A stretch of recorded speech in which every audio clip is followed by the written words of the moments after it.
this time, we shall commence with our City Hall meeting, our regular council meeting. At this time, I've asked Reverend Hutto if he'd give us the invocation. Let's pray. Lord, we thank you so much for being able to be here once again tonight. Lord, Father, I pray for this meeting, this time together, Lord. Father, I pray that you will bless this council, Father, as they come together to work on the city's business. I pray that you'll be with all those that are on the agenda, Lord. Father, I pray that you have your will and your way in everything that's done in this community and this city, Lord. Father, I pray that it'll be blessed of you, Father. But most of all, Father, I pray that this city will bless you, Lord. And Father, I just pray that as we go about this business tonight, Father, that you'll be at the center of everything, that you'll give guidance, and that you'll give the answers that we need. This in Jesus' name we pray. Amen. Amen. Would you please join me in salute to the flag? I pledge allegiance to the flag of the United States of America and to the republic for which it stands, one nation, under God, indivisible, with liberty and justice for all. Watch your chair. Yeah. All right, at this time, I ask for any motions that we need to amend or approve the agenda. Make a motion to approve the agenda as printed. Motion's been made, we approve the agenda. Is there a second? Second. Motion has been made and seconded. We approve the agenda. Any discussion? Hearing none. We shall vote. All those in favor, please say aye. Aye. All opposed, no. Motion has passed. All right, we got our work set for us. Number one on the docket is Miss Janet, Miss Mary Catherine. I think y'all are going to discuss the animal shelter. I do want to remind each and all of us that we do have a time limit of 15 minutes at the podium, and if that doesn't suit us all at that, you do have 5 minutes at citizens' comments at the end of the time, but that's the time we got, and our clerk will be the timekeeper.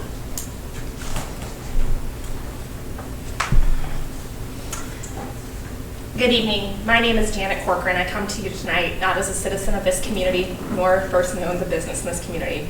I am a volunteer. I'm a part of the volunteers of Hazelhurst Animal Shelter that began nearly 2 decades ago in this community by like-minded women with the goal to help the animal crisis and reduce euthanasia at the Hazelhurst Animal Shelter. Today we continue that mission in smaller numbers, yet remain ever passionate and convicted to help the abandoned, neglected souls that inhabit the little pink building in a far forgotten corner of town. I've had the pleasure of volunteering at the Hazelhurst Animal Shelter for nearly 8 years, and I credit it the purpose it gives me, the joy in my life, and the friendships it's made. It's the reason I moved back to town 6 years ago to Georgia to make it my permanent home. I spend 10 to 15 hours 1 week in a month volunteering at the shelter, sometimes more than that. I clean, I feed, I love, I walk, and enrich the dogs there, while simultaneously photographing, videoing, dog and cat testing, including bringing my own personal cats to the shelter to help the dogs have positive outcomes. In napkin math, that's over 3,000 hours that I've given to the Hazelhurst Animal Shelter. I'm not just a volunteer. I also welcome dogs into my home as fosters. Fostering reduces the shelter population and helps provide a sanctuary, a place to heal, comfortably rest, and learn to dog. In the nearly 8 years, I have fostered 59 dogs from the Hazelhurst Animal Shelter, including 4 that are currently in my home today. Beyond fostering, the goal is always to see a dog adopted. I've had the pleasure of adopting 4 dogs from the Hazelhurst Animal Shelter, including 3 that are my crew members today, Dingo, Gage, and Poppy Seed. They are my world. An opportunity came forward for me to meet them and greet them and love them. My life is better for them. They are my sunshine. I'm grateful for Haas for opening up the opportunity to make them my acquaintance and family. In addition to being a volunteer, foster, and adopter, I also help others find family members by helping vet applicants to the Hazelhurst Animal Shelter who want to adopt, while also networking with rescue partners across the country. Once a rescue confirms a pull, I get behind the wheel. I am the main transporter for the Hazelhurst Animal Shelter dogs going to rescue. This year alone, I've driven 12,000 miles to rescue partners in Maryland, New Jersey, Virginia, South Dakota, and just last month, Texas, with a 2,000-mile trip planned 2 weeks from tonight. I stand here today as also an educator and advocate for animal welfare, helping others in the community with behaviors of their own dogs, best practices to help keep those dogs in their home. Shelter dogs come up in most of my conversations. I choose to be a voice of the forgotten souls. I ensure their stories and pain and suffering are spoken. Their pitiful bodies are seen, and eventually help them find the loving homes they so deserve. And so that's more than enough about me that you need to know, but I'd like to speak to you about the Hazelhurst Animal Shelter. I'm unsure what you know about the Hazelhurst Animal Shelter, so let me tell you some facts. The shelter is a 16 kennel dog shelter only. It has 8 outdoor kennels that are 8 by 8 chain fence with a roof, and 8 smaller indoor kennels that have both an indoor and outdoor section. The city is licensed with 20 dogs and currently has 15 residents as of yesterday. There are 7 other former dogs from the shelter that are in foster homes. The animals are fed once a day and allowed to run in the yard briefly. They spend 23.9 hours a day in a kennel. In 2024, the shelter has had 43 shelter intakes, 3 of which have been euthanized, 1 for suspected rabies, and 2 for medical. 6 were owner reclaimed, 12 have been adopted, and we have 1 potential out-of-state adoption, which will happen in October. 38 dogs have gone to rescue this year, with an additional 7 going to rescue in October. That includes both shelter dogs and fosters. With these numbers, you may see that rescue is the most often outcome of shelter dogs at the Hazelhurst Animal Shelter. Over the years, relationships have been built with rescue partners, local and far, mostly in the north, where dog populations are lower and high adoption rates. Again, I spend 10 to 15 hours easily over 2 days every month at the shelter, helping make the possibility for those rescues to pull. And then, when it's there, once they've said yes, figuring out the transport and logistics and monitoring for happy outcomes. I and a handful of others in this community sacrifice our time with a lot of love to create these positive outcomes. That's 50 outcomes this year, with 8 more occurring in the month of October. This takes time. We've been allowed to do this for years, this work without interruption as a partner with the city, experiencing the best and the worst, but tonight is not for those stories, past, but how we can collaborate moving forward. Earlier this year, we were invited into a conversation with the mayor. Over 3 meetings with VHAS, we wrote a draft operating policy at the mayor's request, while explaining the truths of the shelter and the lives that mean so dearly to us and myself, Mary Catherine, and the others who volunteer. We incorporated state law, existing city ordinances, and our request for ordinances moving forward. That policy fell on deaf ears. From the start, euthanasia was a required part of the conversation by the mayor. And in 2024, animal euthanasia of healthy dogs is entirely unnecessary. It's inhumane, it's barbaric. As things fell apart in our final meeting, we were communicated that all dogs will have a 60-day policy, that the dogs that were currently at the shelter in June were grandfathered in, and every dog moving forward would have 60 days before being euthanized. Any dog returning to the shelter would have just 10 days on their second time at the shelter. This decision did not involve the council or the community, but it certainly impacts you. In our conversations, no explanation was provided.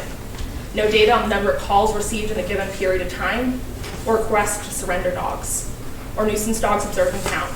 And it certainly was not being made for space. You see, at the time of this conversation, there were 7 dogs at the Hazelhurst Animal Shelter. In the 6 weeks that followed, there were 11 intakes, but 12 dogs moved on to rescue.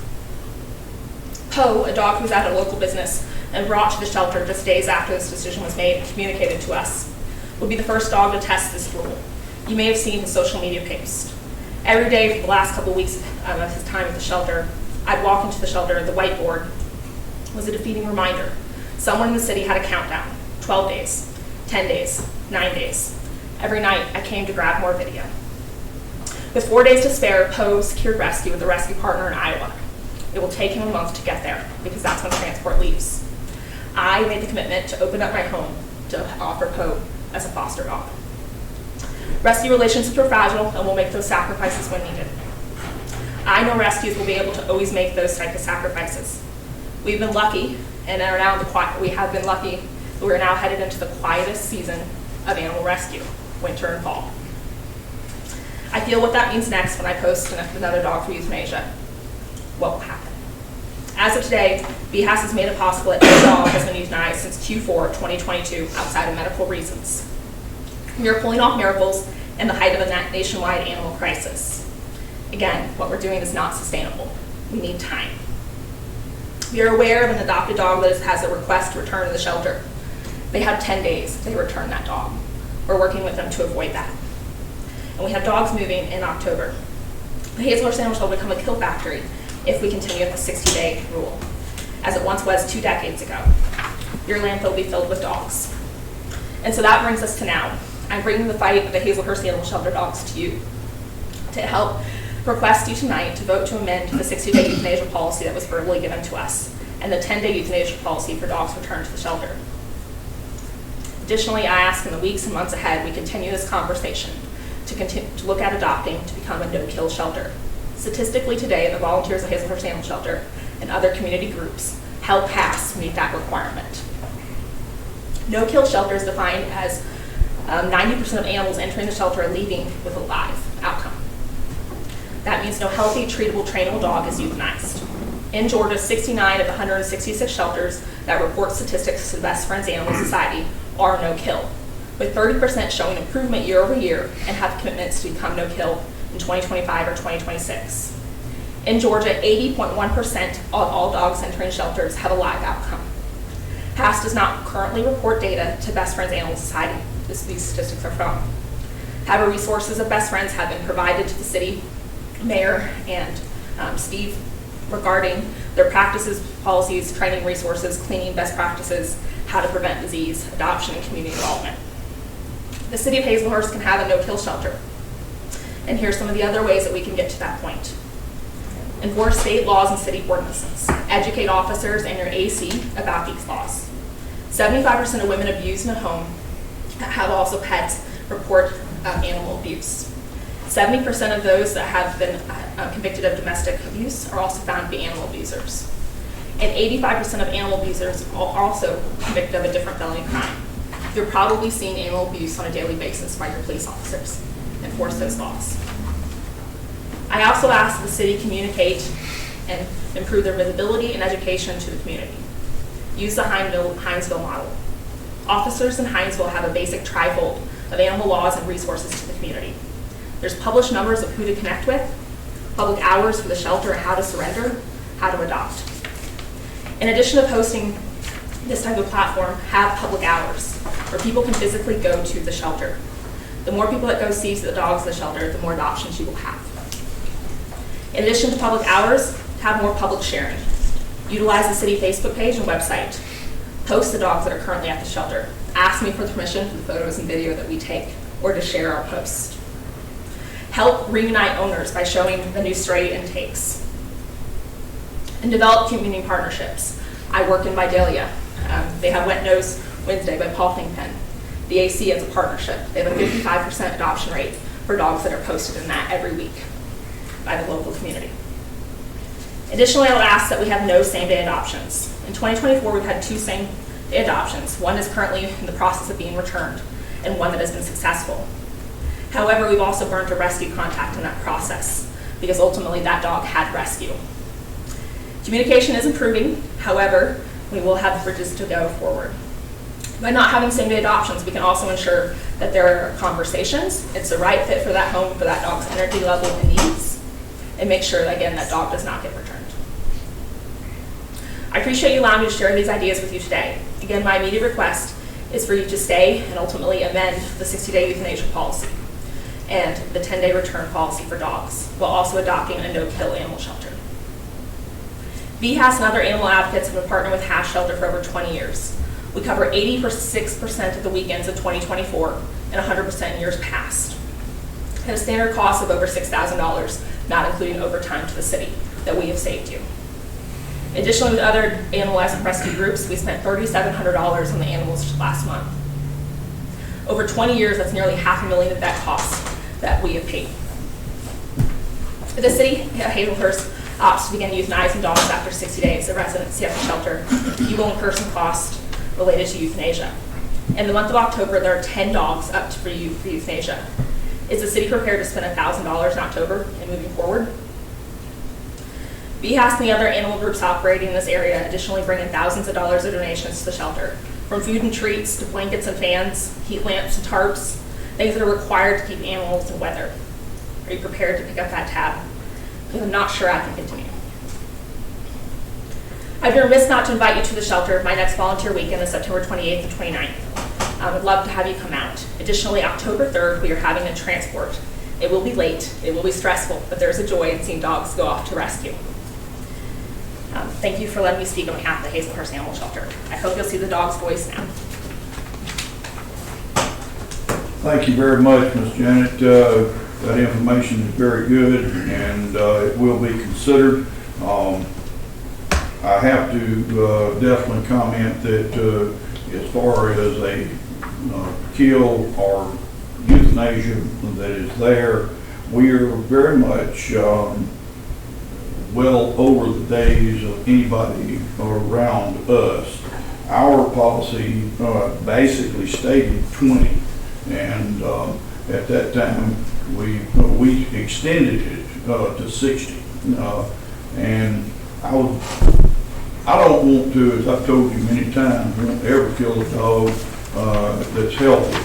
But at the same time, when we look at these, we have to use that thing called common sense. And I said, common sense sometimes is not common. But as we just talked, I think just recently about one that was coming up, what I call on death row. He was coming up to a time, but there was no problem because we take each case as it comes on that particular animal. If we have 5 dogs that's out there, in my opinion, that there's no fear of holding on to that dog at that time. If we have 16, 18 dogs out there, yes, there's a danger. Because as you realize, the last one that we had that was brought in by law enforcement, there were 9 dogs. We cannot house but 20 is illegal. But all of these things will be taken into consideration by full council. And I do appreciate you again coming and voicing your opinion. Council, anybody, y'all got anything to say? Go ahead. I do have a couple questions, but they're more going to be directed at them than y'all. So if y'all forgive me. Janet, America, anybody, I don't really care.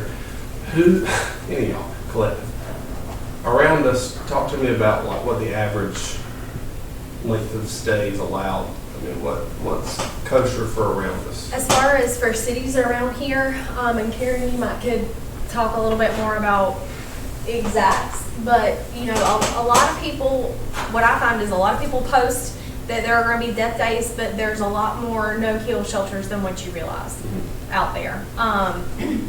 Now, of course, she shared some stats that were Best Friend says this. Well, the shelters that are killing dogs are probably not reporting their stats to Best Friends as well. But generally, it depends on the city, it depends on the size, it depends on how much money they have. I mean, I would say at least 90 probably is pretty general around here. What about kill policies that are based on the number of dogs, like ratio of dogs to the maximum license? Is there do people do that? Say, all right, the shelter's full, now we have to start this policy. I mean, is that something that, That tends to be so it's normally based off however many they're licensed for or can hold. It's all according to the city officials, I'm going to be honest with you. If I may interject here, Councilman, one of the things that you as the elected officials can do is because Steve works with the animal shelter, he could contact these cities and we can get their city ordinance, because they will be, if they're like us, they govern what's happened at the animal shelters. So I would suggest y'all getting a copy of ordinances, especially with cities that are our same size and that are near us. Naturally, the larger the city, that kind of takes us out of the ballpark. But that would be my recommendation to you all as elected officials. Hinesville is the one that you referenced, and I know we're not the same size as them, but that is the one that is posted kind of publicly, and so you can kind of tell, and it's a good model. Do we currently have any dogs now that in that window? The next dog that will be euthanized is on 10-9 at 60 days. That's in 6. The 60 days would be a 10-9. His name is Sinbad. and he does not currently have a rescue or adoption applicant on him. Okay, so let me go back, and I know 15 minutes, I got it, but let me go back. I've only been on council for about 9 months and some days, right? So last year, 2023, how many dogs were euthanized in 2023 at our facility? 0. None for space. None for None for space. Oh, yeah, but none Of for. course, you know, there might be behavior issues, Yeah. things like that, So- yes. So But no did we perfectly have as healthy many? dog was. Did we have as many? We didn't have as many dogs in that. We had more shelter dogs at that time. We did. Yes. Interesting. I guess either way I look at it, we're not in compliance with our ordinance. Either way, we're not. Well, two things, right? One of them is, it says 20 days, and we didn't write that. Mayor Jack Cole was the mayor during that present time. That's one part. And the second part is, based off the way the ordinance is, hey, chief, you got another hat. Because the chief of police is the one that's supposed to be wearing that hat. Yeah, I read that ordinance, and I wouldn't agree with that, because how would I make a decision to put a dog down unless the dog was injured, or is a vicious dog or something of that nature? I can see that. But I don't think the chief of police himself should be making that decision. This If I ordinance may should have never inter- been written that way. Most cities, and me reviewing the ordinances, it is the chief of police because they do carry, they have the law enforcement background. But That, if you read our ordinance, it says, the city shall delegate under 632, any city employee shall be animal control officer or law enforcement. It also says at discretion of the chief under 632, that the chief can give the animal control officer the authority to write citations and enforce these, not the police officer herself, because I don't have the resources within the Understood. police department to do this. You understand? I've spoken to Miss Karen at length, not the rest of these young ladies, I've never met them. You know, we've talked about this stuff since I've been on with the city. I think she can tell you that. We're in a situation here, they're trying to do a good thing. I'm certainly not gonna stand and oppose them for it, okay? I just think we need to come back and revamp this whole thing. That's what I'm saying. That's what I'm suggesting. Yeah. I mean, I feel like we do a lot of work, but This was written in 2012. So if we do that, this is the thing, this is our ordinance, right? And the process for the ordinance, Mr. Lawyer, in order for us to, what do we have to do to amend any ordinance, but this ordinance in specific? Well, you have to have 2 readings. Uh-huh. You propose, y'all discuss it, have the first reading, have discussion. If there's any changes, then you got to start back over with the readings again until you have 2 readings that it's not changed. In the second reading, it passes and goes into effect. Whatever the effective date is, could be that day or a future date. and please remember, you can only read ordinances when you have a council meeting, not a work session. Yes. At the regular meeting. Yes.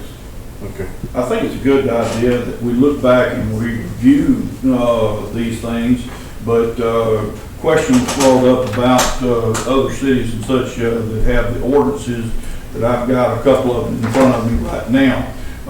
Those should be considered when we look at these things that are there. So far, we really don't have a problem because we've had no kill. Except for those that were injured or a problem that is there. As I said, common sense has to come into effect. And I wouldn't want to kill an animal just because if we got pens that are available, but at the same time, we have to have common sense. If we ain't got pens that are available and you are hamstringing our people that are working as animal control, they can't pick up one. That dog can be bad enough, he's killing every cat in the neighborhood, he's a biter or whatever else. If we're full, we can't pick him up. So you've got to look at that also at both sides of the story.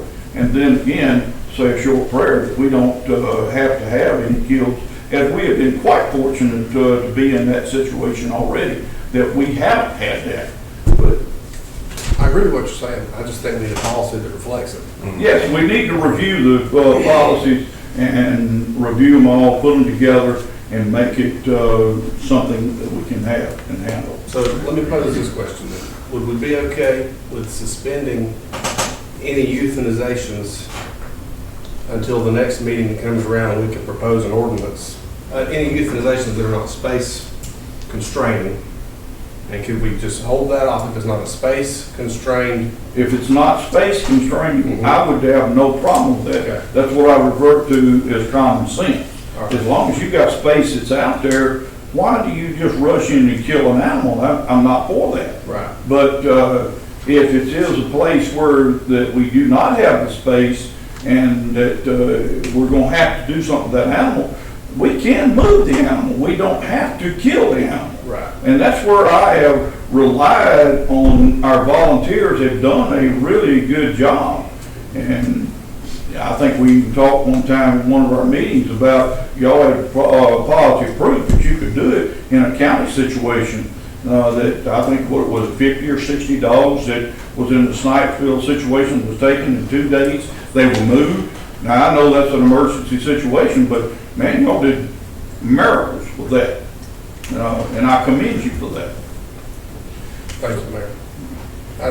So would we be all right as a council for that to happen, for us to suspend space, any euthanizations that aren't because of the space constraint until we can come up with an ordinance that's reflective of the policy that we wish to have? We're already doing that because of common sense.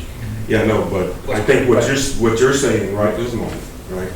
That I know that you say we're doing it, common sense and whatever else, but I think what you're asking is to make a motion, right? To ensure that this doesn't happen because until we get further data or further information that pertains to that, right? Is that what you're saying? What does the ordinance say? Does it say it shall kill them? 20 days. 20 days. It says that if the owner, it says that in section 632.5F is what it is. Shall be. It says the shall have 20 days from the day the dog was confiscated to comply with the provisions of this chapter and pay a reasonable confiscation cost to redeem the animal. If the owner has not complied with the provisions of the article in the 20-day period, the dog shall be destroyed in an expeditious and humane manner as determined by the chief of police. Yeah, and they'll all get once on me then. It says it shall be, chief of police, Yes, is determined. I'm He getting. can determine not to. As determined by the chief of police. That's why So what's that? I don't think you can suspend, if you suspend it, you're modifying it. Right. If he says he shall, and he does it, and he has the discretion, he doesn't do it. Yeah. So I'm certainly not gonna call him on the carpet for Right. not killing the dog. So I guess we're just asking the chief. Yeah, because the chief is the one I'm not that, gonna do it. if the chief is the one that makes that decision on it, I'm takes not off gonna do the it. ordinance. Unless I specify, unless it's one that is vicious or it's got a disease or something of that nature, I think they all know that it's gotta be done then. But what I would do as the chief is get consensus of the group too, on case by case. Okay. Okay. Is that fair? Oh, I think it's, Yes, sir. I believe if you'll read that, it says that 20 days is based on 2 different articles, which is vicious and aggressive dog. Yeah, it is in there. Violations of You need section to read it. 635 and 635 and What 1. are those articles?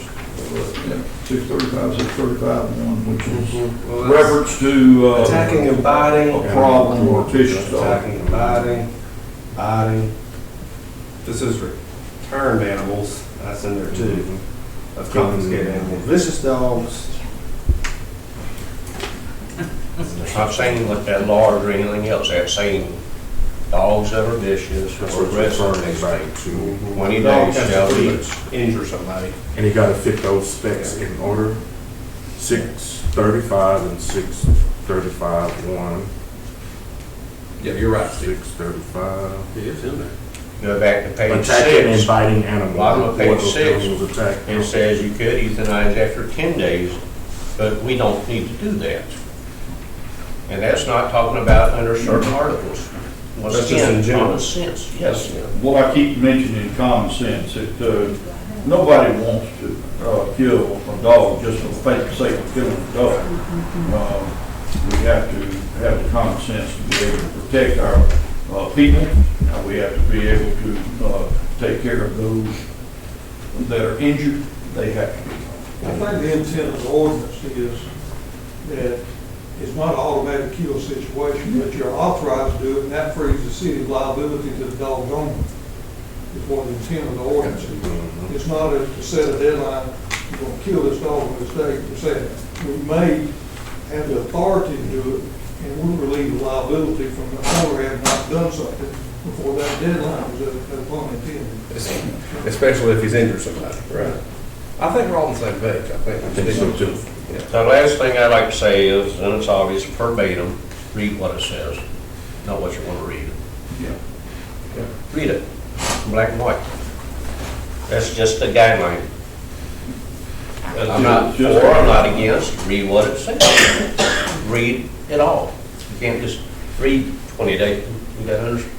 Read it. All right, Chief, you got it, right? Yes, sir. Thanks, Chief. So, I got it. So I guess y'all start talking to the chief of police instead of the mayor, right? Sorry, Chief. We would love to work with whoever and whatever about these ordinances. I mean, we want to help y'all. I still suggest though, let's do what the clerk was advising, let's get some models from some other agencies and bring them back and let's let the city address that or look at them. Yeah, just get those models and give them the chief and y'all work together and bring it back. The body here does that. Well, I know, but you get it and present it and see, because that's what the ordinance. If they get them, I'll bring it to you. Y'all will be the ones reviewing the ordinance. Oh, yes, definitely, Yeah. definitely, but just have those different options. The council has to make the rules and all that kind of stuff, but it can be stuff that's brought in as suggestions. Okay. Yep. All right, let's move on. Going on to number 2, Tommy, I believe that's you, for our health insurance. You picked a bad meeting, bud. Leave my friend alone. He likes to come see me. Yeah, so, well, after that, we get to talk about the fun subject of health insurance. I want to go back to the dogs. Yeah. I want the therapy dog after this. Huh? Yeah, exactly. Well, Mayor and City Council, it's nice to see you all. I'm back here tonight to go over the 2025 group health insurance plan and have a few different options to look at as far as the plan design and if there be any employee contribution toward the health insurance as well. So I was here back last month, and at the time we did not have any other very competitive offers from other insurance carriers. Since that time, it's been just over a month. Any other carrier that was still pending had declined to quote. So, we looked at all the major carriers, and a decline to quote is essentially they're just not going to have a competitive rate or competitive offer for the city for the health insurance. We also looked at a self-insured option, which didn't look like that was going to work either. Just recently, or this last year, the city's health insurance claims, like I was saying last time, just have not been running well. So right now it's at about 154% medical loss ratio. And the goal is typically 80-85%. So GMA, who the city is insured under right now, which goes through Anthem, Blue Cross Blue Shield, has seen high claims and higher claims than what the premiums they're coming in.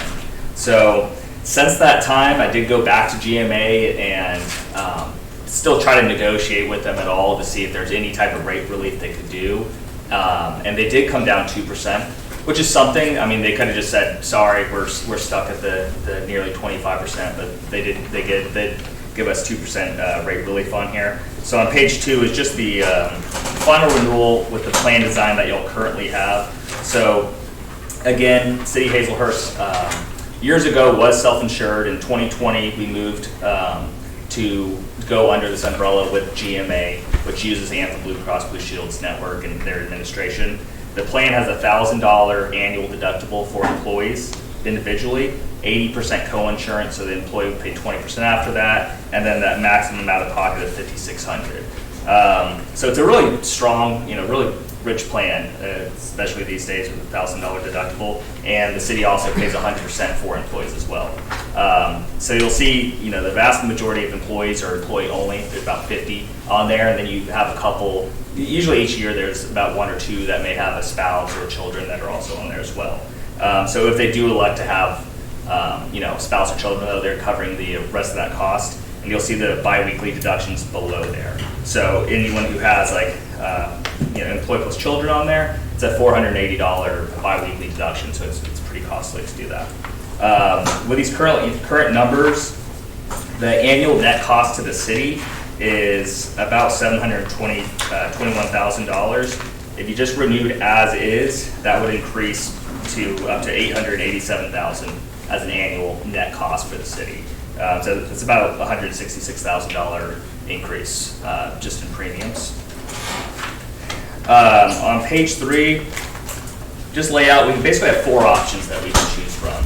You have option 1, which is renewing as is, keeping that deductible at $1,000, the max out of pocket at $5,600. You have, and the $5,600, I guess, that's including the prescription as well. So just talking about just the medical, it's a $4,000 max out of pocket for medical. So that's the first plan on there. Option 2 would be to increase that deductible up by $500 up to $1,500 deductible. The max out of pocket for the medical goes up to $5,000. Option 3 increases it up to $2,000, and the max out of pocket goes up again a little bit to $5,500. And option 4, increasing the deductible up to $3,000. And that max out of pocket for the medical goes up to $6,500. And I'll show you what the rates are. I think we talked about it last time, how you can, obviously if you raise the deductible, raise the max out of pocket, that does lower the premium. It's not an extreme drop in price, and I'll show you those to you. So it's kind of give and take. Yes, it'll be a little bit less, but it's not I wouldn't say a massive cost. It's not significant, and it's usually like that, where unfortunately it doesn't drop that much, where you can save 5% by moving up your deductible like that. Oh, well. Yeah. So we have those 4 options, and then we also have a few different options about the employee contribution. So as long as I've worked with the city and employees, the city covers 100% for the employees' health insurance, which is obviously a really nice benefit for the employees that they get that, because obviously health insurance is very expensive. The city's paying over $1,000 right now per person to be on that plan each month. So it's a costly benefit. It's also a very important benefit for these employees.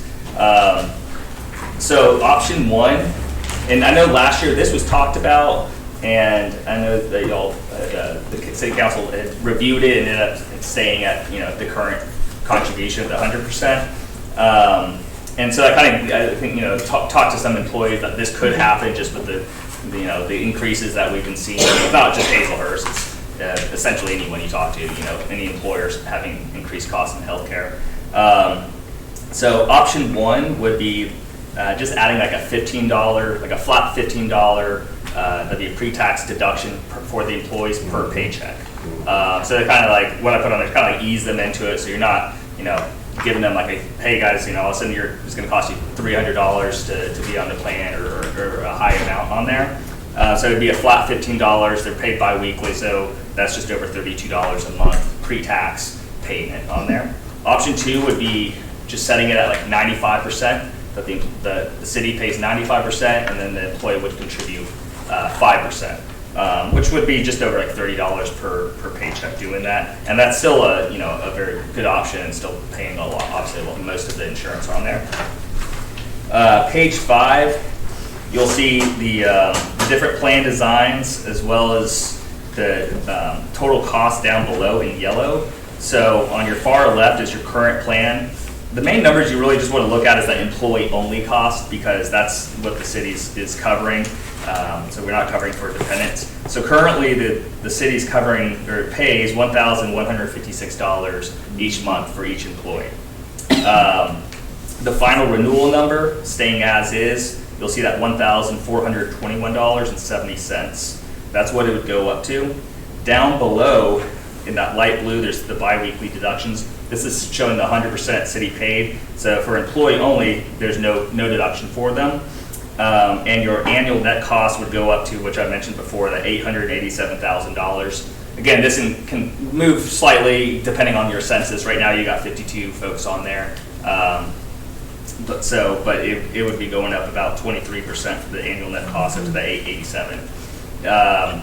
Up top, like I mentioned before as well, if you did raise your deductible by that $500 to move it up to $1,500 deductible under option 2 in the green one, your premium would be going from, instead of $1,421, went down to $1,357. So there's a slight reduction in that.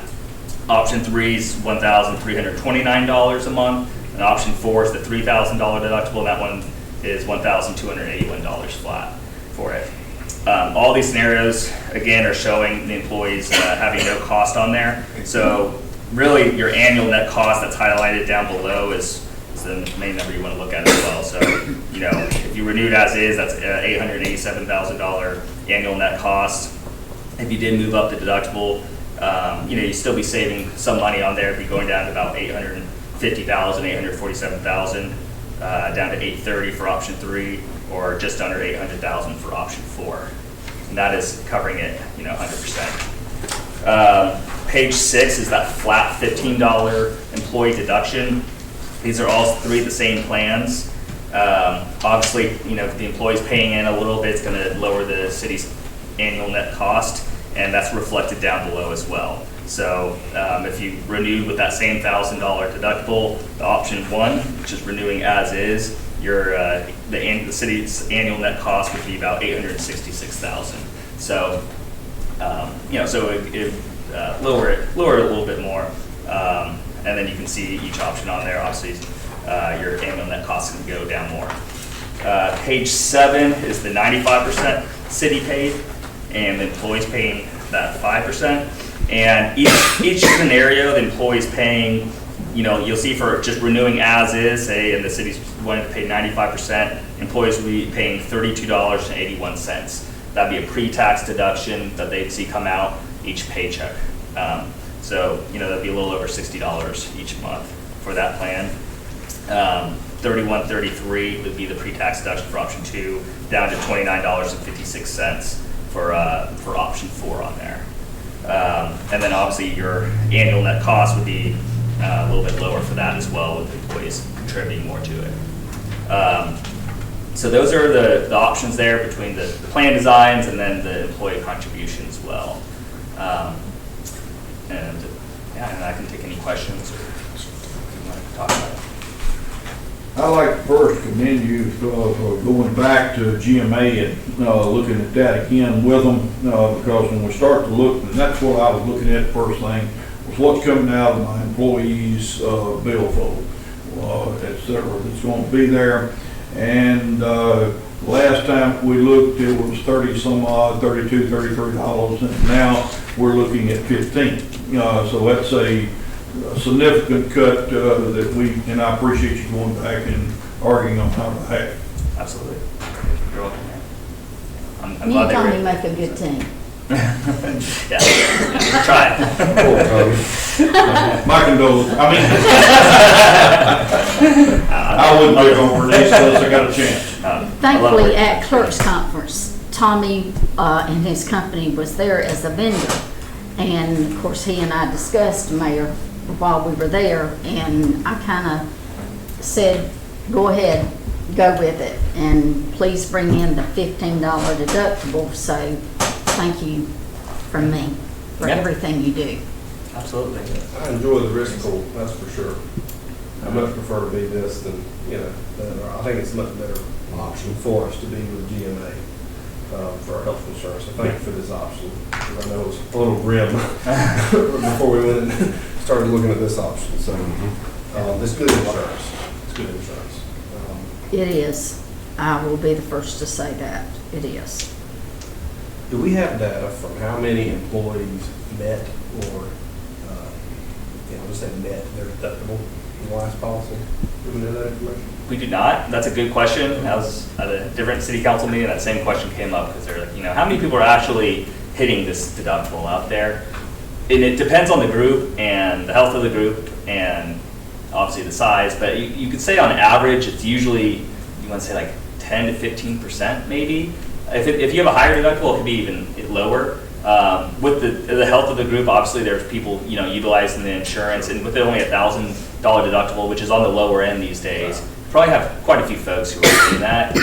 I would say maybe like, if you higher than that, maybe you want to say 15, 20%, something like that.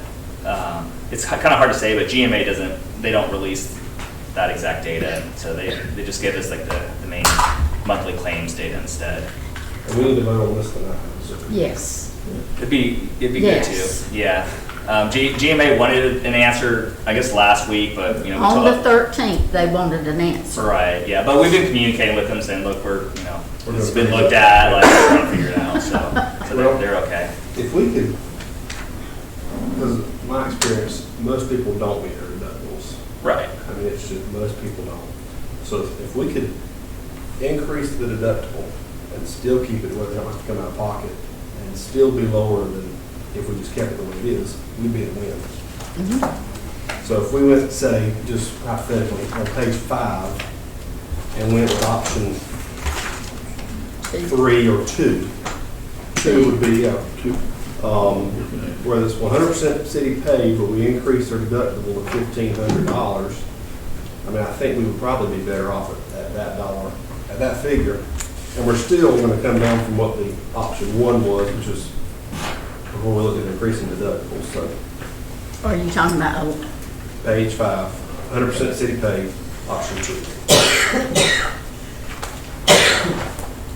And you're only looking at roughly $20,000 difference. We waste a whole lot more than $20,000 a year.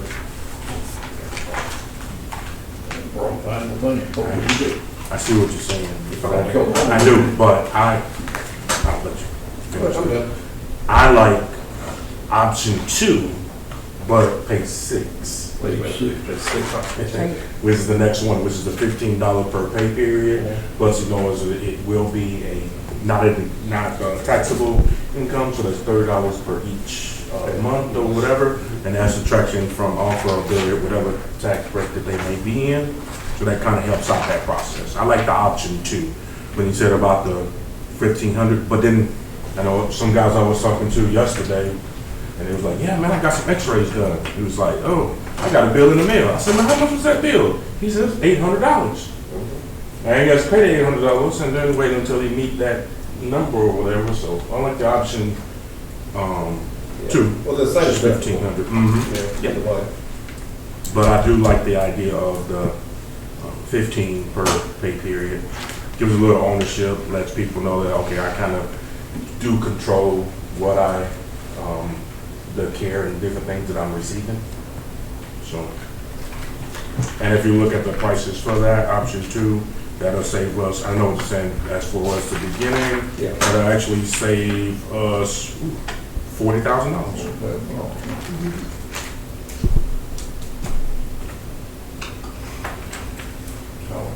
And then we can put that towards something else, page 6? like name of the year.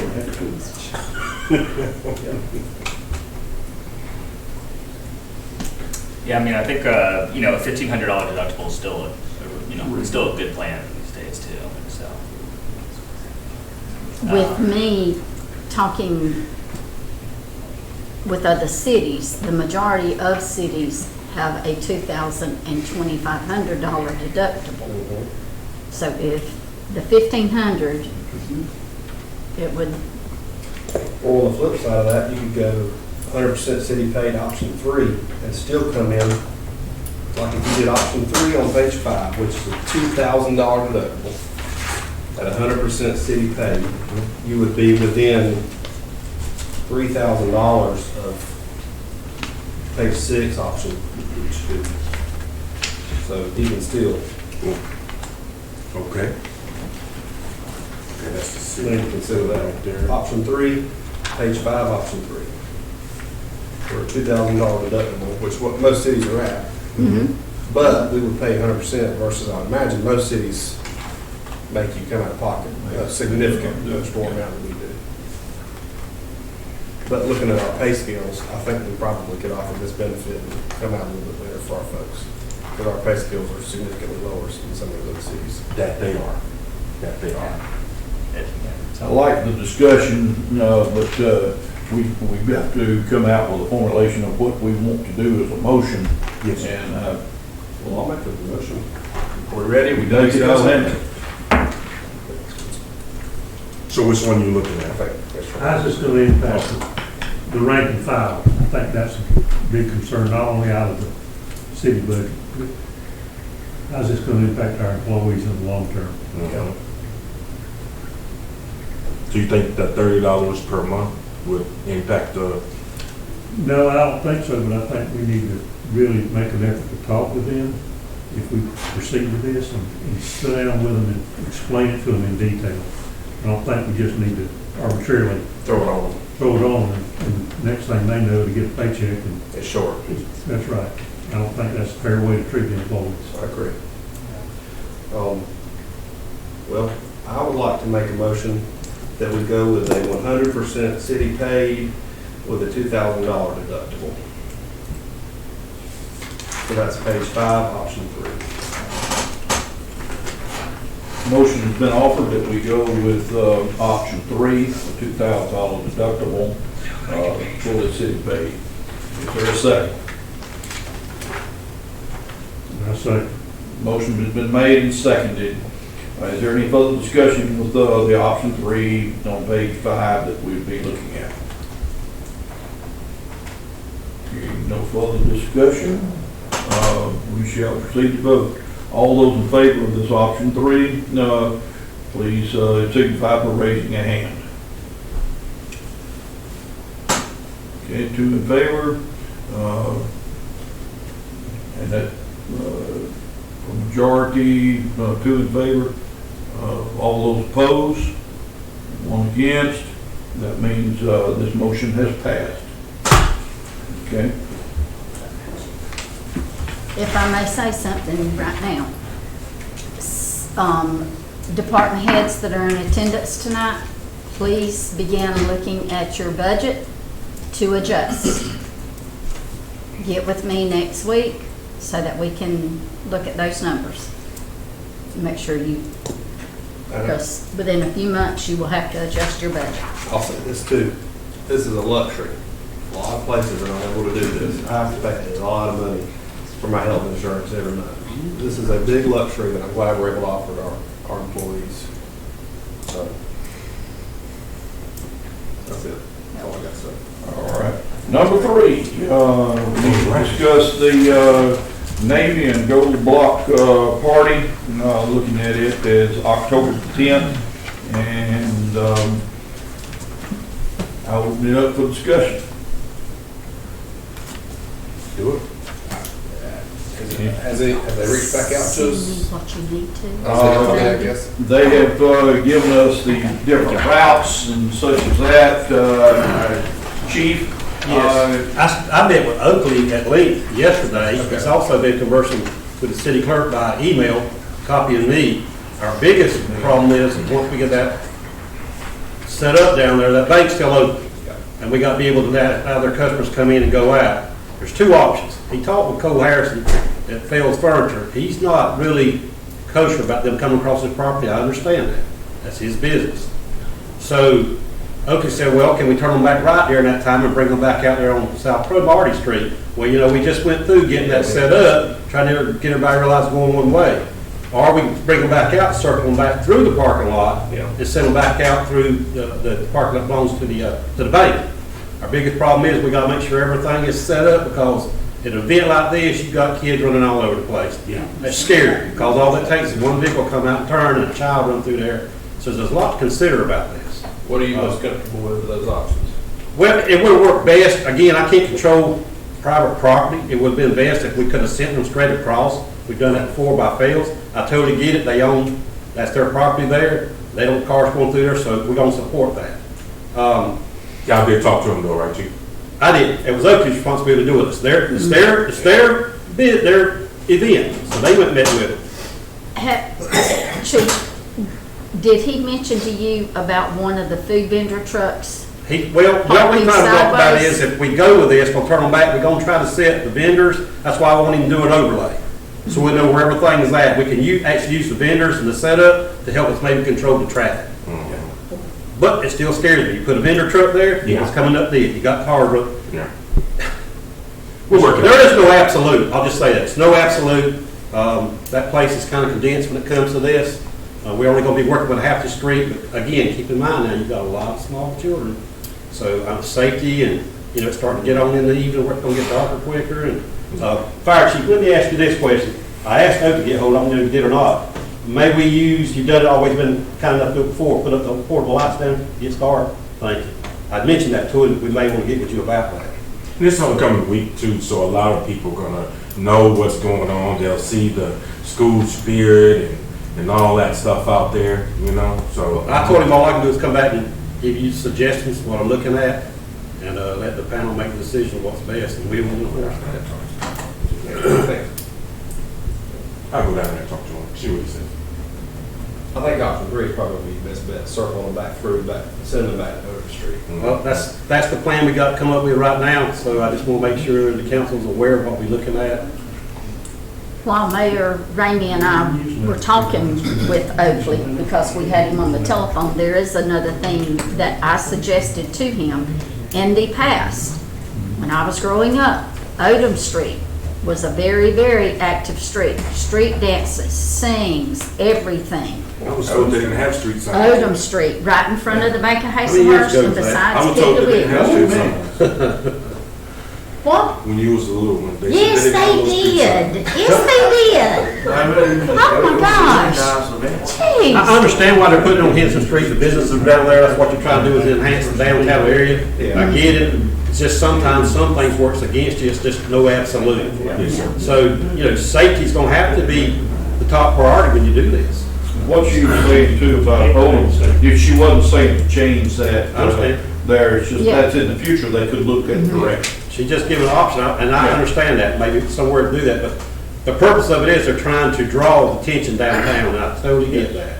It's just what we got to work with. Well, I think we will have a happy festival. Yeah, me too. They got a plan to do it, we'll let it happen. Yeah, I think so too. You gonna make a motion? Sure, I'll make a motion to be allowed for the Navy and Gold block party to take place on October 10th. Motion's been offered that we allow the Navy Gold Block Party to be on October 10th. Is there a second? I'll second it. Motion has been made and seconded. Is there any further discussion on having the Navy and Gold Block Party on October the 10th? Hearing no further discussion, please signify by a positive vote or with a raised hand. Spit it all out.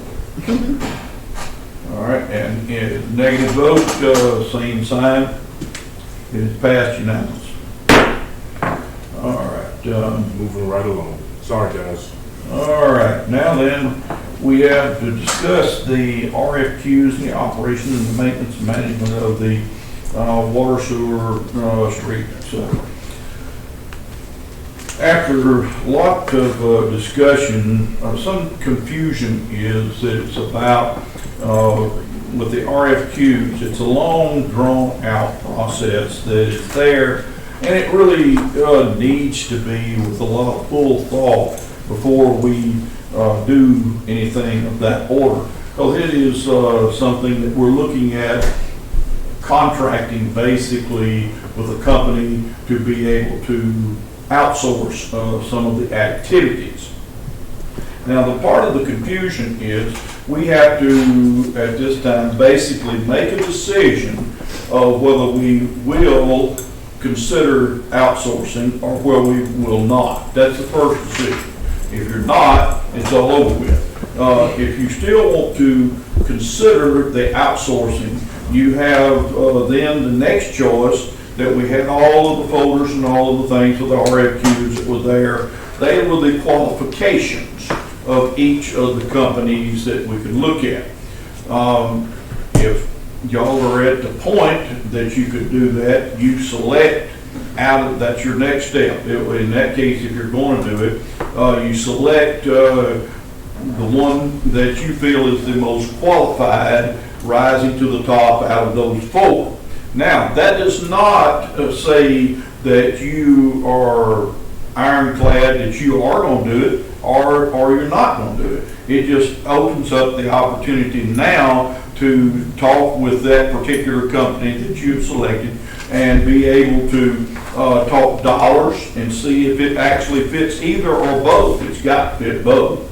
It's got to fit the city and it's got to fit the company that you would be dealing with.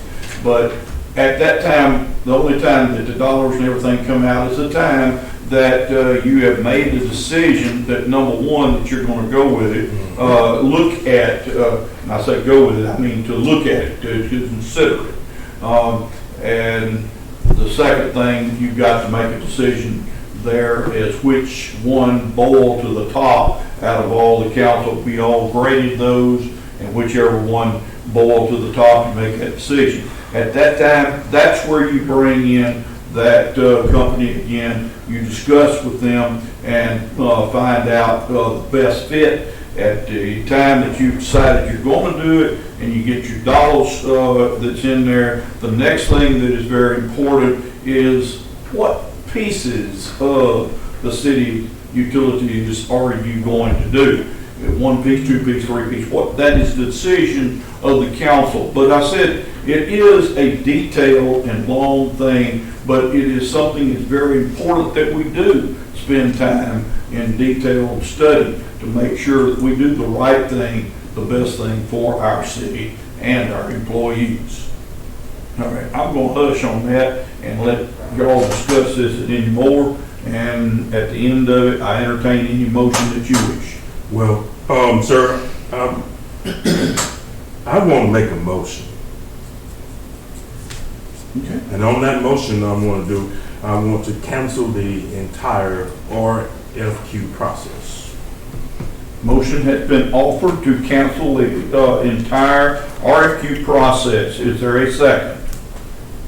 Motion has been offered to cancel the entire process of the RFQ. Is there a second? Can we have questions before we have a second? Or does the motion need to fail? Well, it needs to take place.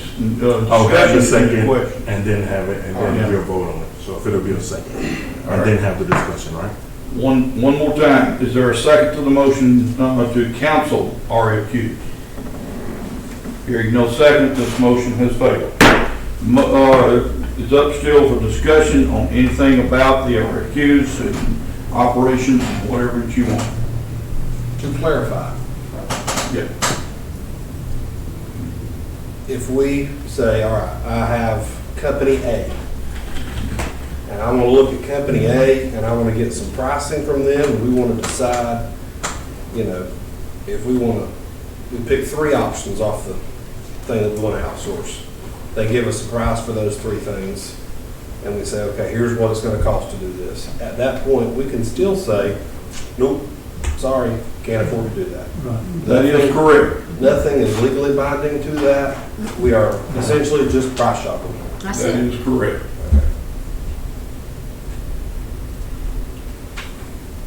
What is the basis for even farming it out? I don't think that's ever been brought up. The basis would be one for efficiency and cost cutting. Most of them have some type of ROI guarantee or a streamlining guarantee that they can promise they'll cut back so many %. Example, I guess, that all of them were able to present to me is manpower. Some of the things that they would be able to do, they could bring in additional sources of light towns around us to get us up to par so that we would be in just a maintenance from then on out instead of battling, putting out fires, you might say. And so the reason, so I just want to make it as clear as I possibly can, right? So when we started this RFQ process, do we know exactly when this process started? We get to choose that. Say again? We get to choose. Well, I think we're already in the process already, all right, technically? No. We're just looking at our No, options. you're looking at your So options. when we got all this information for these individual companies that came in here, right? And then it says, You have a timeline. yes, because we the have a advertising, timeline. Because right this moment, if you look at it, this timetable had advertisement for the RFQ. It started August 1st. That's what I'm saying. I got what part where we're at now, but technically, we've already started the process. Because right now, the first thing we did, advertisement. That's only for qualifications. That's correct. Okay? Qualification. You Okay. cannot get any numbers, any figures to begin looking at to even compare to your budget or anything else to even say, can we afford this? All you've gotten is qualifications. I understand. And then if you look at the last day to submit questions regarding the RFQ was August 13th, right? So unless we knew who the potential vendors were and those different things, how do we know what questions to ask them? If you go had back- your 4 notebooks and such that they were your potential. Okay. They were the ones that were to be considered. But do we know when we got that information? Okay. It was not August 13th. I gave you all a copy of this RFQ before it went out. Under Section 2, pre-submission conference facility evaluations and other procurement information. Second paragraph, any information and/or records requested by a respondent will be made available to all other respondents during the entire RFQ process. All questions must be coordinated through Bernice Thompson, City Clerk. Any attempt to contact or influence other city staff or elected officials is prohibited and will be considered as grounds for disqualification from the selection process. So basically what that says is, Y'all can't be involved in it. Yeah, The that's- questions have to. well, how do you, so basically we had to take our questions that we wanted, give them to you.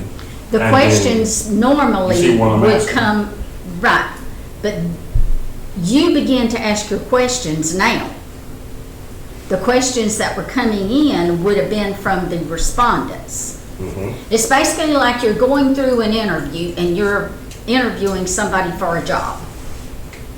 You're getting strictly the qualifications at this time, and you go by the qualifications. It's just, again, like she said, is interviewing somebody for a job. It's, you're getting the qualifications of which one is better qualified. You put that one up to the top. At that time only, once you got that better qualified person, or this job or this business, then is the time that you get your information. You get the dollars then. And you're not committed to anything. You get to the point there that it's not legally binding that you've got to do it. It's just that you have risen this to the top. You ask them the question once you do that. That's the process. So let me get this straight, right? Out of the applicants that we've had, no one here on council, no one up here has made contact, talked to any of those guys. We have not. Once it starts, you can't. Once the process started. Yeah, you cannot. Which was August 1st. Right. That's correct. So the process did start. You understand What's what I'm your saying? No, I just want to know because the moment, I know August 1st was the last day when we started our advertisement, we couldn't say. They had like a write-up or something that says we were not allowed to talk to them. But if we knew we were going in potentially in that direction, I think that prior to that date, August 1st, when other people afforded the opportunity to maybe talk and see what was going on with the other, the potential people to outsource. That's what I'm asking. We pretty well pulled all of the ones that have companies that could be outsociable, if you want to call it that. They're not a limited amount. When you say we, who is we?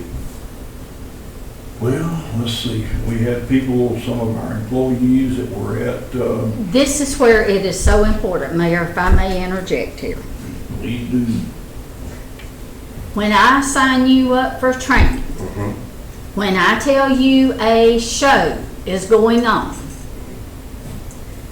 and you tell me you're gonna go, but you change your mind, you're missing out on the opportunities to meet with each and every one of these vendors.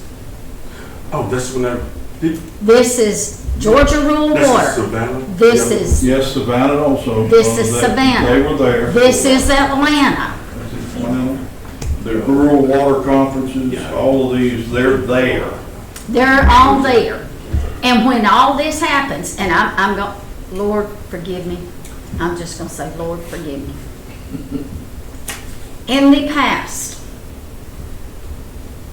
for 10 years, it's been a bid here, a bid there, a quote here, a quote there. Every one of those went against what the state of Georgia said to do. The airport authority has been the only one, when they would have issues out there, to put it on the Georgia Procurement Registry, which is required, and it has to be advertised for every single person that is interested in that particular project, for that particular area, for them to look at it and submit RFQs, bids, proposals, any of that. It happens every And- 5 years. Huh? Happens every 5 years. Thank you, Cody. The process will start again shortly. And it is something that I have known about because the city clerk, we're trained about it. It's y'all, my elected body here, are putting it into play the way it should be. Okay. Back to the discussion again. I entertain any motions at this time.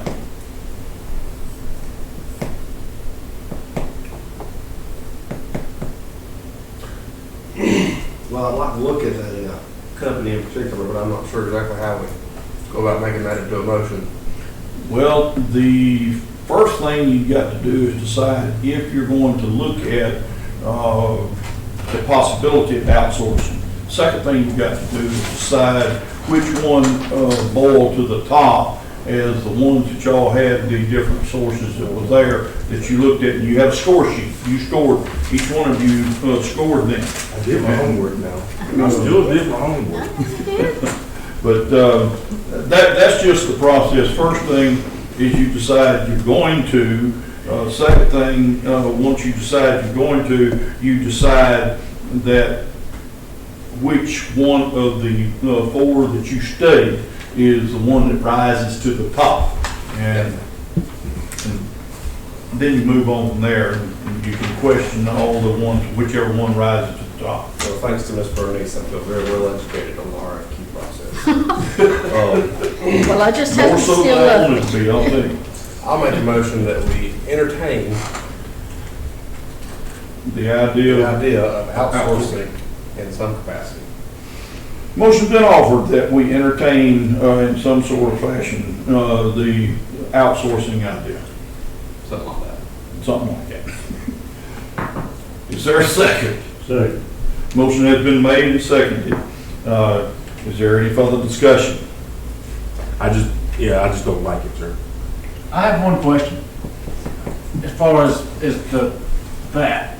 I know in the process of us doing this with our engineering firm at the airport, once you say that you have these 3 or 4 companies, y'all had y'all score sheets, correct? Mm-hmm. You bring those people in to interview them, correct? Or not? No, that's basically the interview. Okay, I mean, I'm just asking a question because that's the way we've done it in the past. Yeah. Is once you get your people that's qualified and you come up, I mean, because we have 15 people or 15 companies do it. We make our top 3. We call those companies, we say, okay, come in for the interviews and they present themselves to us in front of the airport authority. Yeah, and I think that once we agree to go into the discussion, we can bring any of them in for an interview to talk about Yes. it. Not just one. We don't have to. Yeah. Correct. You can bring them all in. All we're doing is opening it up to see that we will consider that. Yeah. Didn't say you're going to, it just said that you are going to consider. Yep. Okay, is there any further discussion on this motion? I hope not. Hearing none, we shall proceed to vote. All those in favor of considering this motion, please raise your hand. 3 in favor, all opposed. How many in favor? 3. Interesting. I voted. You say all, but you, go ahead. That's fine. I'm against. Okay. 3 in favor, 1 against. This motion is passed. Okay. Thank goodness. We can move on to the next thing, unless I got any other motions in connection with this. Do you? No. Okay, let's move on. All right, the next one is discuss trying to procure a cellular booster for our animal control person. Bless his heart, he's gone now, but anyway, he has a house that has 4 layers of metal on top of it. Once he goes into his house, he cannot receive a phone call. So we have somebody that is needed in the middle of the night. He can't hear you to ask. I have called and called and called until I blew in the face. In fact, I think it was one time not too long with animal control that they were out there and they had a cage animal that they were trying to get in there, and they just was going to move him from the cage to the from his holding pen to the pen that was there. They couldn't get in the gate. I just quickly told them cut the lock and go in. Anyway, to behoove this situation, is there any consideration that any objections to going ahead and getting this man a cellular booster device to do that? Casey, is this why you're here? No. Oh, okay. I'm just here to be here. My sincerest apologies. I think, Casey, you told us that you couldn't do this one. Is that right? Casey, Because it was Verizon? Well, I just gave advice on what brand and model to purchase. Okay, all right, that's where I heard your name mentioned. Yes. I checked, our carrier is Verizon, Yeah. and thankfully, our IT guy here, he's always comes to my rescue. He happened to be in the office when we were discussing this. And it is a Verizon LTE network extender. The reason we are coming to you with this is because the booster will have to be placed at Steve's house to work. Normally, Verizon will do it if it's on a police department, a fire department building, or any building with a city for public safety. In this case, we're going to have to pay for it. $249.99. We can't call it an animal control office. No, Sure, wait. What are we talking about here? Don't add to that budget. I will say $249.99 is much cheaper than what you will buy one off of Amazon or anywhere else. That's And a decent name brand. You feel pretty confident it'll fix the problem? If the metal roof is the only issue, it should work. Did they give you any specifications on exactly how it works? he asked, the only question that Verizon asked Casey was, do they have good internet service? And Okay. I said, they are with Connexion. So- He said, perfect.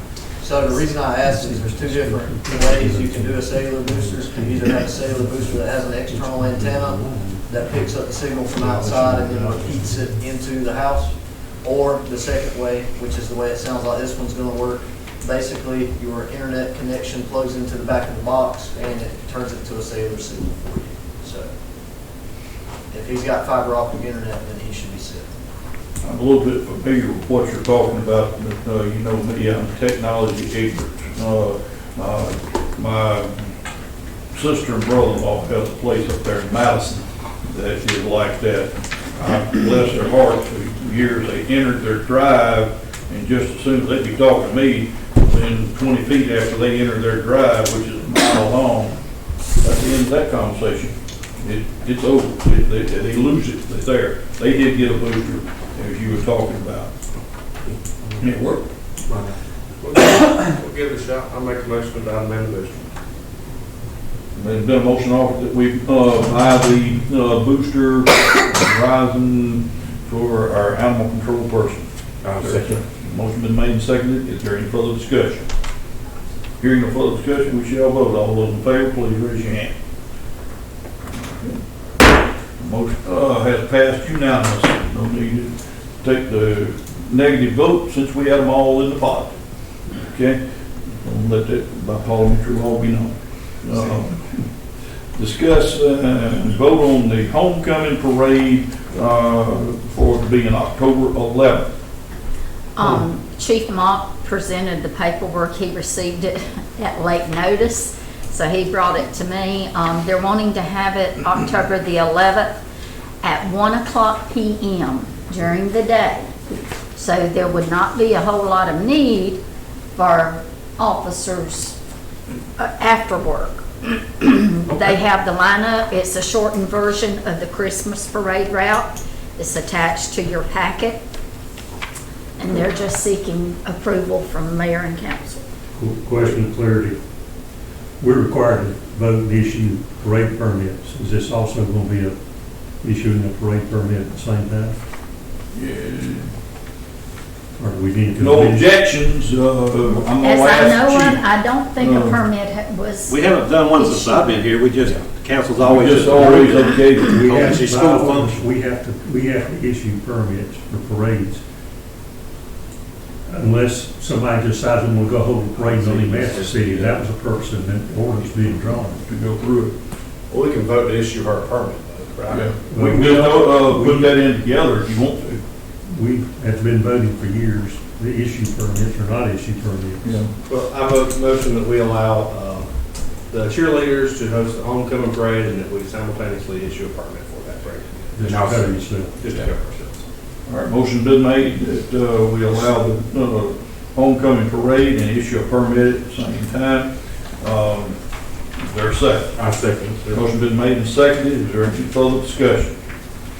Hearing none, all those in favor, please raise your hand. All opposed? This motion passes unanimously. All right. All righty, let's see. If I can get my eyes focused on this little rascal here. Number 7, I believe we got the August report of the police report. This is information only. I entertain that we take 7, 8, 9, and 10 all together. All right. All right. Make a motion, we approve items 7 through 10 on the consent agenda. Okay, that motion's been offered and made and seconded. We approve 7 to 10 and consent agenda. Consent agenda, is there any objections? Hearing none, this motion passed. Okay. All right, citizens' comments, I believe number 11 was finally made. If I may, refresh your memories again. Excuse me. You may not. Fall 2024 Online Downtown Development Authority Basics, October 29th from 8:30 to 1 o'clock with GMA if you're interested. It is an interactive online training event. If you're interested, let me know. Is there a cost? Yes, $145. October the 16th, webinar, training on property and sales tax. This is in reference to House Bill 581. Those that will be able to attend, we have a meeting October 1st in Tifton, Georgia from 9:30 to 12 in regards to this. I feel like this is probably going to sum that up from October the 1st. November the 7th, online municipal law update for 2024. This is covering the laws that were covered in Savannah, and there is a cost of $90 because it is online. You are now all signed up for September the 24th from 5:30 to 7:30 at the Mount Vernon Community House for the District 9 Fall Meeting. They will be giving updates from GMA. There will be a meal served, and you will get to be with fellow city officials. Our engineers, Turnip Seed, is a sponsor of that. So someone from Turnip Seed will be there. The very last thing I have, Mayor, is just a reminder and to get a possible vote and approval. I will be at the Clerk's Advisory Retreat November the 21st through the 22nd, going up on the 20th at Callaway Gardens at Pine Mountain, Georgia. I serve on the executive board, so I would have to be there on a Wednesday night. Carl Vinson Institute pays for the rooms, and I request that y'all move the council meeting on the 20th to the 18th with the work session, This is in October. November. Now, this is the one that you'll be moving up to the office? No, sir, that will be in February. February, okay. All right.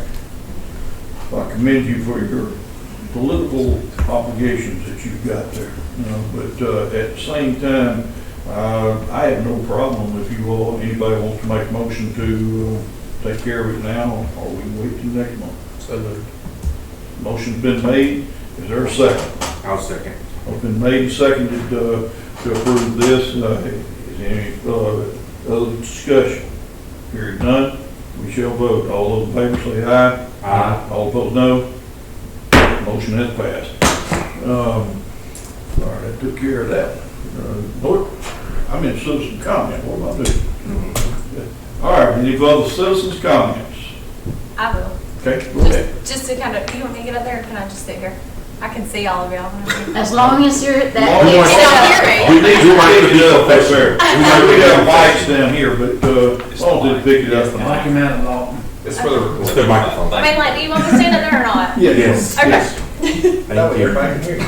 Just briefly, I'm not going to take up much of you guys' time because I know we're all probably ready. I'm Mary Catherine Brown, and I was born and raised here, lived here. I have been volunteering at our shelter for 11 years now.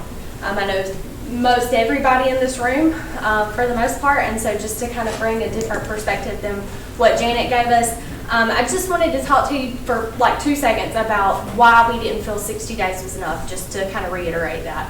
That was our main issue, or 20 or 30 or whatever our policy is. There are 3 of us actively that go out there, and if we tried to train more, there would be time going into that as well. Because not everybody can work with animals, let's just be honest.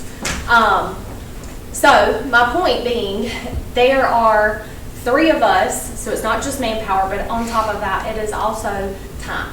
It can take 3, 4, 5 months for a shelter dog to decompress, okay? When we talk about decompression, obviously into a home is one thing, but when we talk about decompression, we also talk about at the shelter, because we're pulling some of these dogs, as you guys know, from who knows what. So with the 3 of us, let's just say there's the 3, and we're rotating every 3rd weekend, and us with full-time jobs. Some of us, and she works 12-hour shifts, I work more than one job. And that gives me, with 60 days, that gives me three times of meeting a dog to know, hey, they're okay to go to a home with kids, they're okay to go to a home with other dogs, cats, whatever it might be. And that gives that dog not enough time to actually decompress and show me what its personality is, what it actually is. At the end of the day, liability-wise, I don't want to adopt out a dog that does harm one day. I know you guys don't want to adopt a dog like that, or send to rescue, or anything. And so that's kind of our meaning behind 60 days. It's not just that we're bleeding hearts, and yeah, we love them. Don't get me wrong. But at the end of the day, we want to make the best decisions, and like the mayor said, common sense decisions. I am a member of this community. I'm part of it. I live here. I work here. I chose to come back here after college. I see the good that we do, and I really don't want to see Hazel Hurst Animal Shelter fall in the cracks at that. I don't want to see it thrown over to the side in the corner of the city and not thought about. The last thing I wanted to do is just thank you guys for hearing us. We appreciate your time and we appreciate your service to the city. Thank you. Thank you very much. All right, any further citizens' comments? There is one thing I forgot. Michael is not here and/or Chris. You all voted for the boom truck, the grapple truck. I will know, sir? Yes, thank you. I call it everything but the right thing. It is supposed to be delivered next week. I will let you know what day. I have tentatively told them Tuesday. Okay. But they've not responded. So if you're in town, and this is a non-CDL truck, non-CDL. So I'm kind of excited to see it here. All the paperwork with the bank and purchased a lease went through, so good news. It'll be here next week. When we get that in too, I do want to see us invite the newspaper to come down and get a picture of that thing. It's a very important piece of equipment. And Mark definitely gonna be excited. He asked me yesterday, hey, when are we getting this new thing in? And I said, sir, hopefully in the next 2 weeks. So that'll be a good thing for the city. Mayor, one last thing. We have several empty buildings. We need to put a for rent sign in front of these buildings if we can't create some revenue coming in to the city. We most certainly need to create revenue. I think I've discussed with you before about properties that we have. Now, I have not discussed with legal the right way of doing this, but we do need to consider this, and we can take that to Ken, let him help us figure out how it's done. I'll go a step further and say we need to put a for sale sign on some of these properties, not just for rent. Well, that bears further discussion. It does. All right, any further citizens' comments? We've got now moved over to the mayor and council comments. I do have one that I wanted to kind of update us on. Was we discussed the part of the Jarman, which was in front of the First Baptist Church, and GDOT had proposed to us that because of the 341 project, which is coming, it's already in the mix. About a year and a half, it'll be doing. They had wanted us to curb off and cut off that Jarman that's there. I had called them and we talked about it. It's there, and I think several of us feel that that would be something that would not be good, because it would focus all of the traffic down that one road. And that means, well, the church would definitely have to take out their speed bumps. That's not the reason that I'm telling you it would be bad. You're taking everything down that one road that's there. But even if you do this, it's not a very good thing for us to do. Discussed it with them, and they finally came back and said they wanted to recap and touch base with us again for the discussion of the curbing, and we are trying to set up a meeting right now so that we will have some type of consistency. If we cannot do that at that time with just us going there, I'm going to entertain a city meeting and invite them to come to it. Okay. That was only the last reminder that I had. Mr. Harold's done a great job on getting our blight ordinance ready to go. Yeah. He's to a point now to where he's got the door hangers ready and the citations printed. He's asked that we begin making lists of properties in our wards that need attention. So if you will make those lists and get them to him as soon as possible. Very good. Thank you. All right. Councilman Johnson is not with us today. That usually has that motion to go. Does anybody entertain a motion? In Mr. Johnson's word, let's go home. Johnson's word, let's go home. Here, second for that? I'll second. Motion been made and seconded to adjourn. All in favor, say aye. Aye. All opposed, no. Pass it. Goodbye.